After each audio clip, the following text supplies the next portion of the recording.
Father, and the Son, and the Holy Spirit. Amen.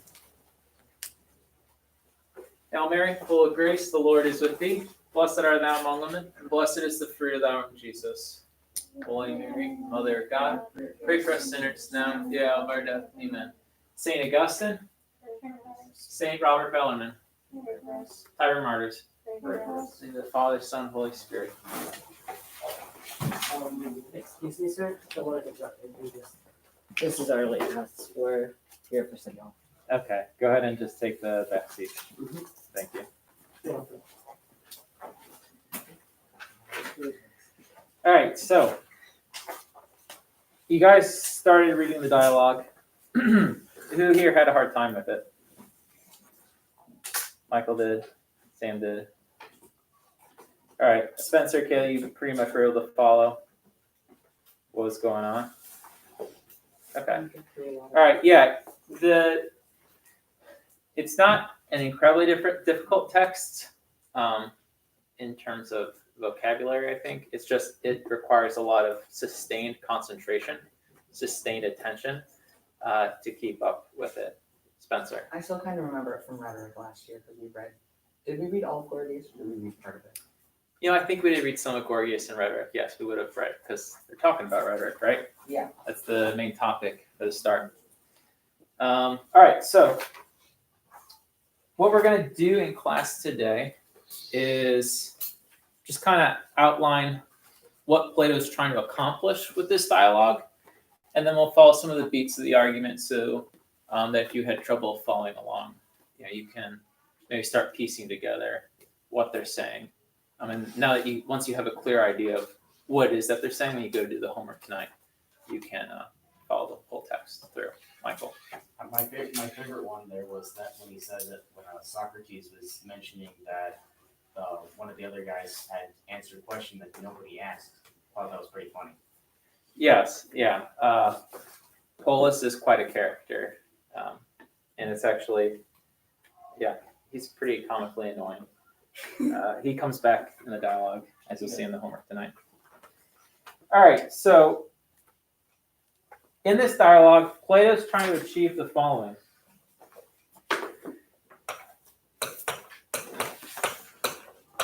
Plato's objective in writing this.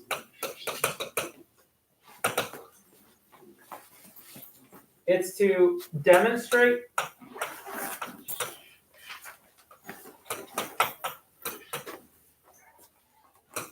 how to use dialectic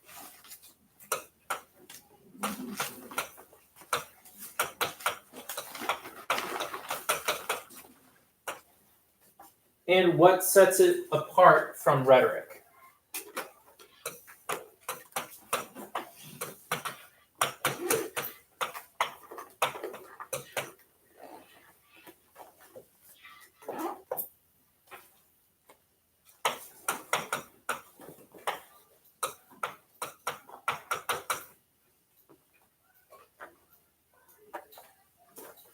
All right, and so what this whole dialogue is, it's the process of dialectic. All right, if you were to go read a speech given by a United States president, what you would be reading would be an example of what we call rhetoric. All right, this dialogue is an example of dialectic.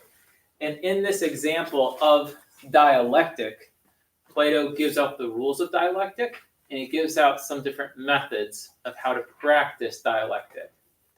So dialectic, as you can tell, it consists of a conversation between two people. And it's two people who are trying to arrive at the truth together.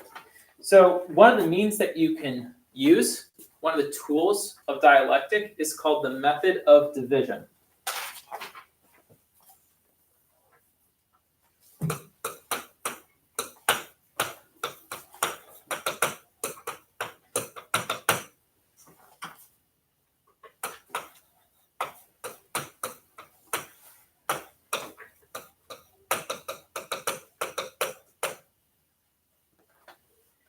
All right, and the method of division works as follows. Step one, you provide a definition. You attempt to define what it is that you're discussing.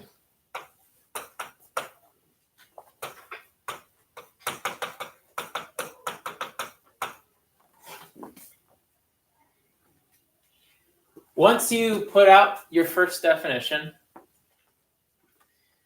you then try to group things that fit into that definition. You group together what fits in that definition.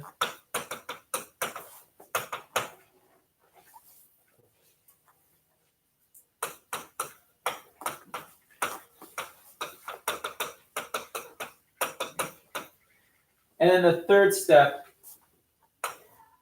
is to make a further distinction.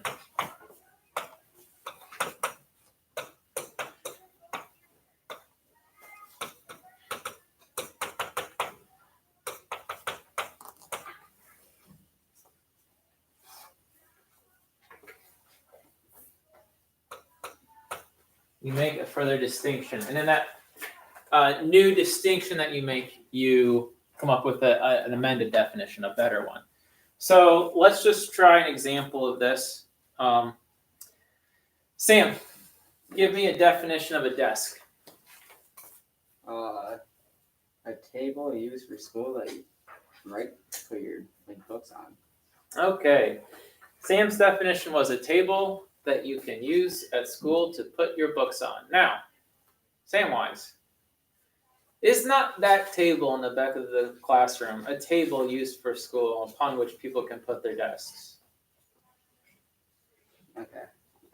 Is it not? Are you agreeing with me? Yeah.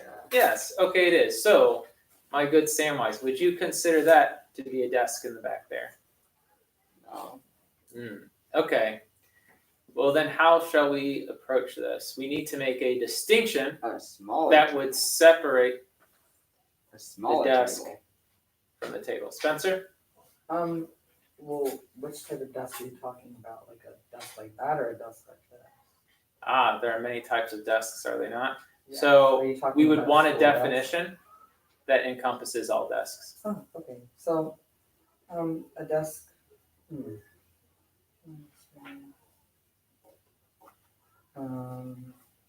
Some sort of top to put things like books, a computer, a pencil. Sometimes consisting of a chair connected to it with a basket underneath, or it can consist of drawers to put supplies. Okay, so is that not a desk? It is a desk. But there's no basket or drawers. You got a little too specific on us. How could we make the definition of desk better? Get rid of basket or drawers. Okay, that would have been an improvement, yes. Louisa, do you want to take a stab at it? You could say it has a different use than a table. Whereas a table can be used for many things, a desk is used for more specific things. Okay, sure. Okay, so as a specific use for an academic setting, we can add that in there.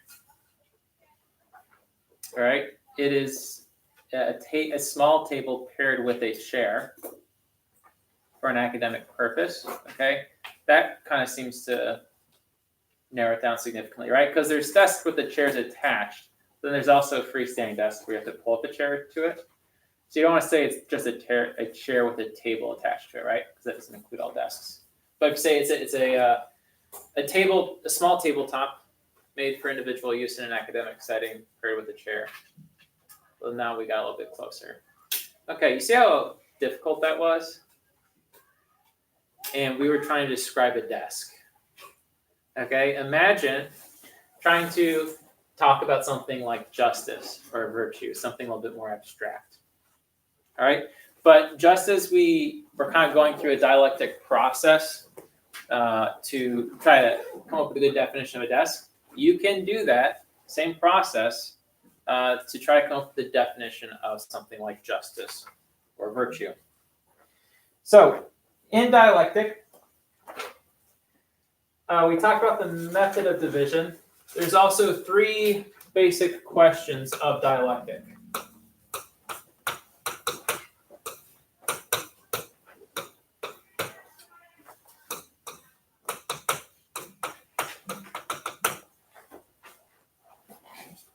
the first question to ask is, what is it called?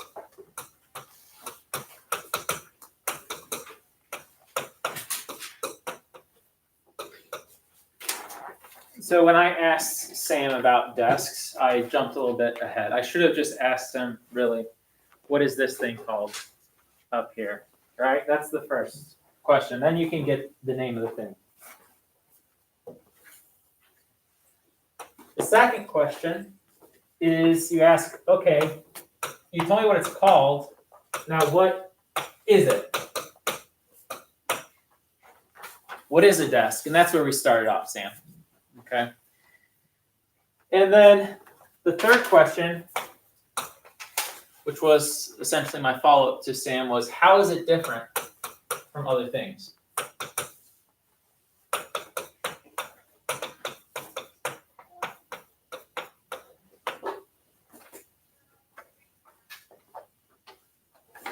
All right, and so this is pretty much the process that Plato and Gorgias keep going through as they try to get closer and closer to understanding the nature of what is it they're trying to figure out is the nature of. Michael? Rhetoric. Rhetoric. Right, they're trying to figure out what is the exact nature of rhetoric. So the purpose of dialectic, I already said earlier in class, but it's something that should also go into your notes. The purpose of dialectic is for the two people discussing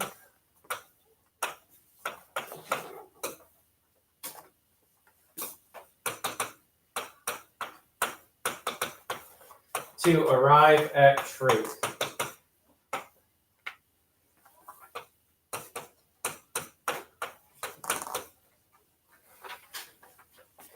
All right, it is not an attempt to prove somebody wrong.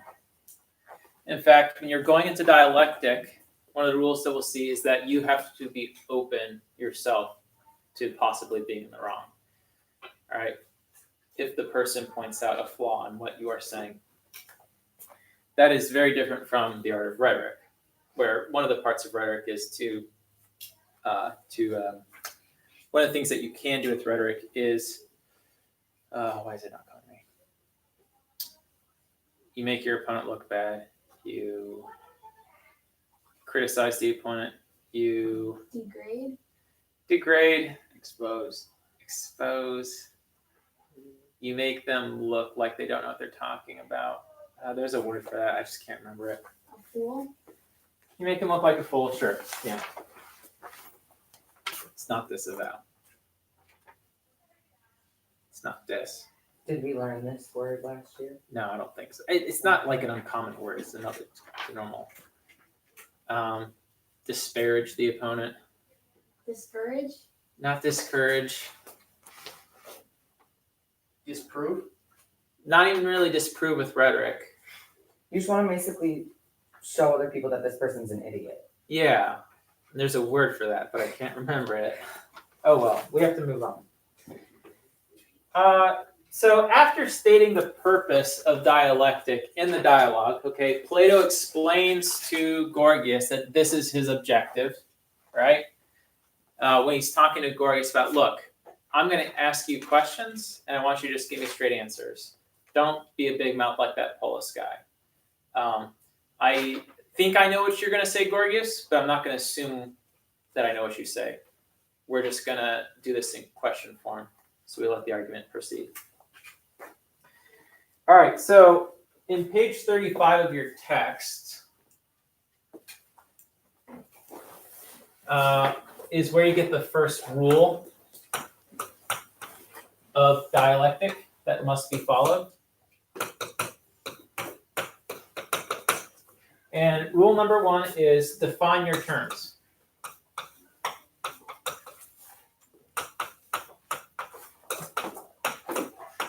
Anytime you want to enter into a discussion with someone that is, and you want to avoid it devolving into some kind of screaming match where you both walk away completely unsatisfied and everyone equally unconvinced, the first thing you want to do is define your terms, lay it out.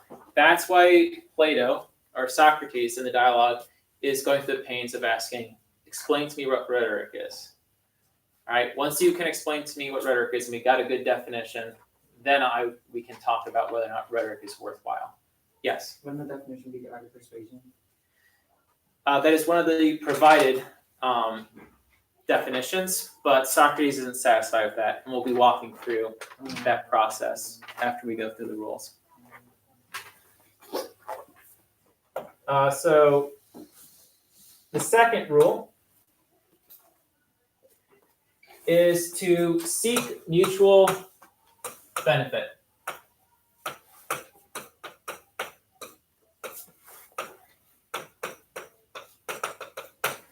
If you're going to go and have a discussion with someone, you have to will their good. Okay, you have to be entering that discussion because you want them to be better off, because you want them to be closer to the truth, and you also want yourself to be closer to the truth. So you're kind of hoping to get something out of it yourself. You're not going in there with the idea that you're going to disprove someone right off the bat. You're going in there kind of detached from your own arguments, so to speak, detached from your position. And then rule number 3 is to keep it to the point.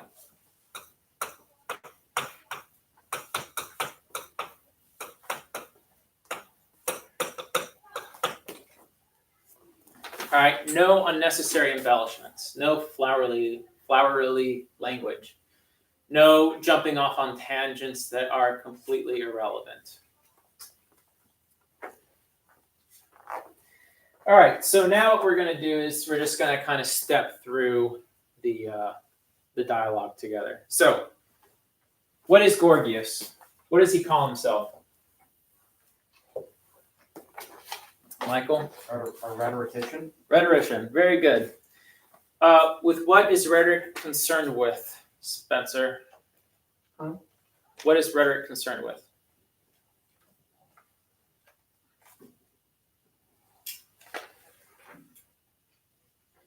I'm calling on you because you had kind of said it previously. Persuasion, okay? So when it first comes up in the dialogue, they talk about it being discourse. Rhetoric is concerned with discourse. And Plato, or speaking through Socrates, is like, okay, well, if rhetoric's about discourse, isn't shipbuilding about discourse?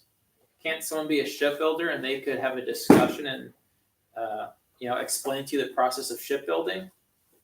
And Gorgias is like, yeah, you can. So how is rhetoric different from the discourse of shipbuilding? And Gorgias says, well, rhetoric has to do with discourse of verbal discourse only. Shipbuilding, you can have a discourse, but you have to actually go build the ship. Rhetoric is verbal discourse exclusively, to which Socrates then responds. There's something else that also is part of verbal discourse. Does anyone know any exclusively verbal discourses that take place that don't require you to build your hands, but you can study it? Louisa? Math. Mathematics, okay, and they call it arithmetic. All right, arithmetic is a verbal discourse. You don't go out and physically grab the one and then you kamehameha them together to get 2. All right, that's not how it works, but it's a verbal discourse. So Socrates asks Gorgias, what specifically are you verbally discoursing about? And Gorgias says, the highest human goods, the highest things, the best things, all right, which is a wonderfully vague answer. And so Socrates is like, okay, what are the best things? What are the 3 best things that all people want, that the poets sing about? Does anyone remember this from the dialogue? I'll give you a hint. One of them is money. What else do people want besides money? Eternal life. Health. Okay. Health, money, and beauty is the other thing. Okay. Everyone wants to be alive and healthy. Everyone wants to look good, and everyone wants to be rich.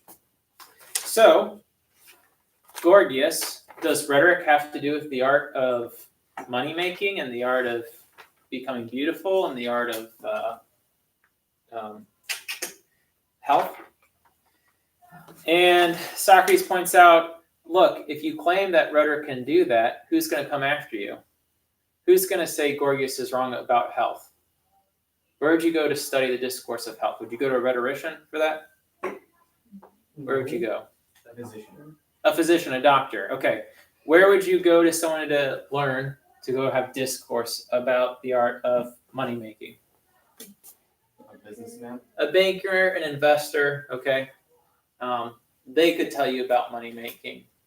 Where would you go for beauty? Now, for the ancient Greeks, okay, and especially for Plato, he loves to emphasize this. True beauty is achieved through gymnastics, okay, which is working out. All right, so he means like body sculpting. Even for women? Yeah, even for women. Yeah, okay. Having a well proportioned body, all right, that's what we call beautiful. So, like, that'd be a fitness trainer, is who you go to for discourse on beauty. He's not talking about makeup artists.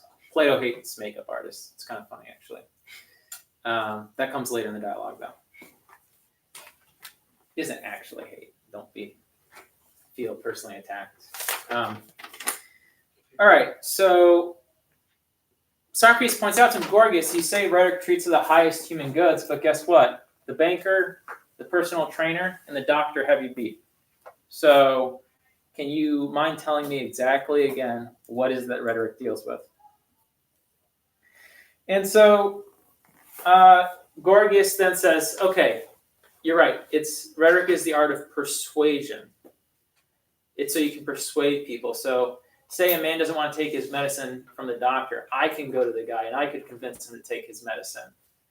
Or say the personal trainer doesn't want to go work out. I can go and I can convince someone to go work out. I can give them a nice rally speech that makes them want to go get physically fit.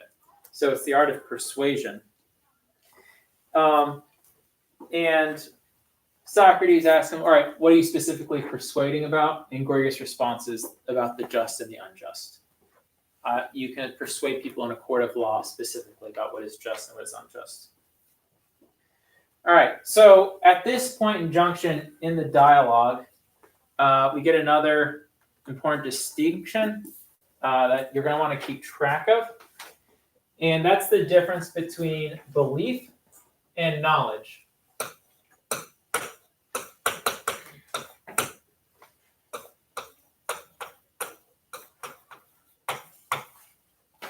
Did anyone catch what is the difference between having a belief and having knowledge? Or in the nature, what is the difference between a belief and a knowledge? Michael? What they were saying is that belief is thinking something without truly knowing it, and knowledge is truly knowing it. Okay, good. So, can you have a belief are all beliefs true? No. Is all knowledge true? Yes. In the definition that Plato's giving and the way he's understanding it, knowledge is true. If it's something false, then it was never knowledge to begin with, right? It was an error. So, beliefs can be true or they can be false. Knowledge can only be true.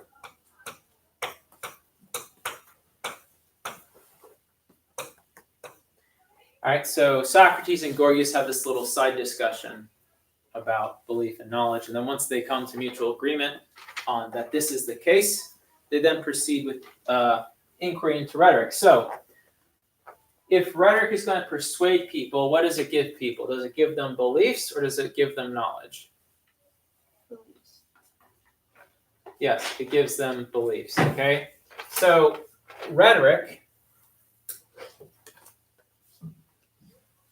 it's an art so far, as they're letting the argument go, that can persuade people to have a belief. And the reason they make this distinction here is because we could talk about mathematics, and I could persuade someone who never studied math that 2 + 2 = 4. Or when you study geometry, you can be persuaded that all circles have 360 degrees contained within them. Right?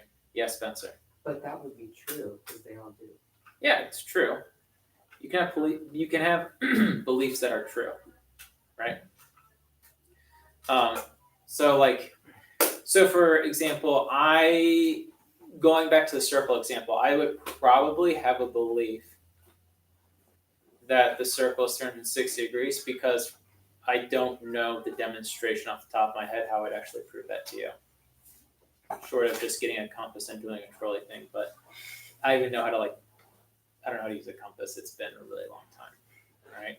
But if you took geometry like yesterday or last spell, you're probably coming in with the knowledge and you could give a demonstration of it. All right. That's the difference between knowledge and belief. So with the when rhetoric is being persuasive, it's only giving beliefs, right? It's not giving knowledge, and it's giving persuasions regarding the just and the unjust.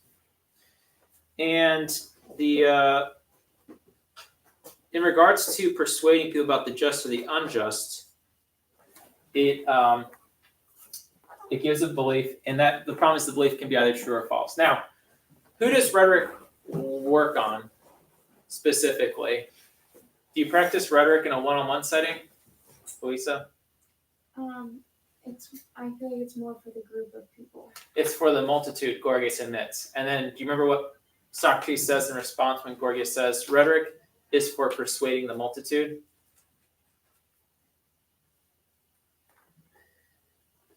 He says, Gorgias, you mean the ignorant.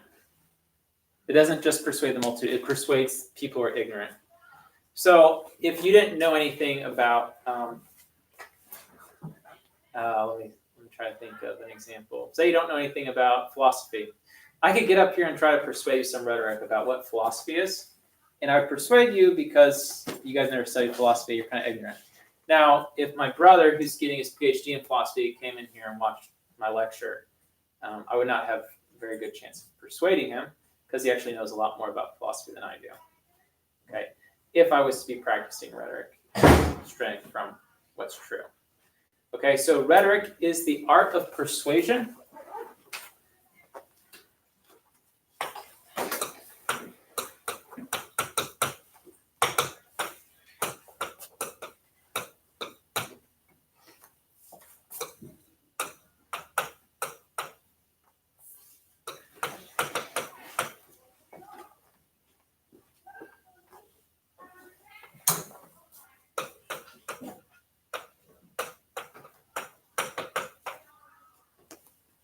Concerning the just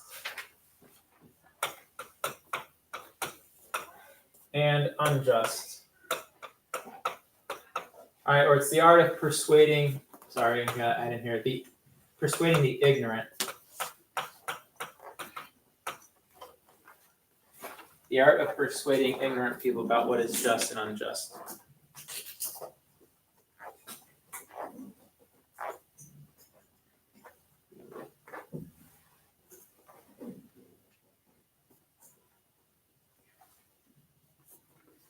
All right, and once they get to this part,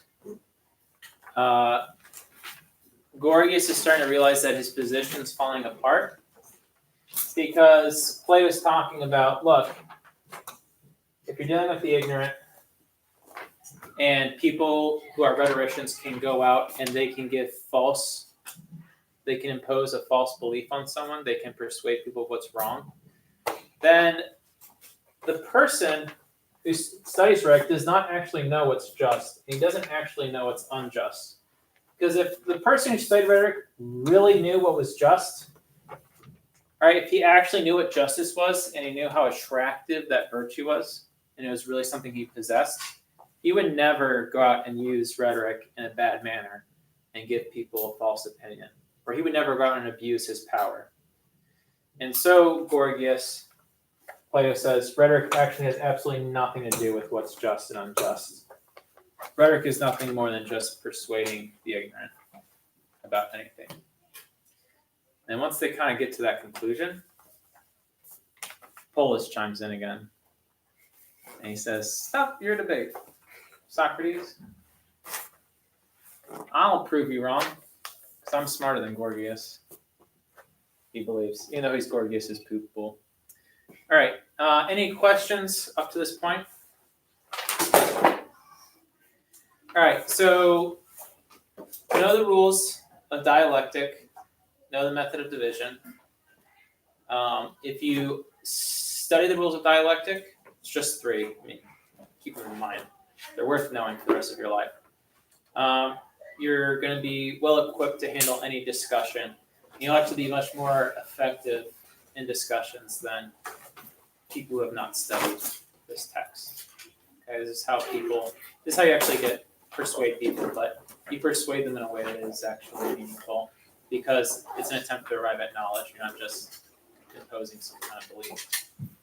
All right, for homework, finish the dialogue.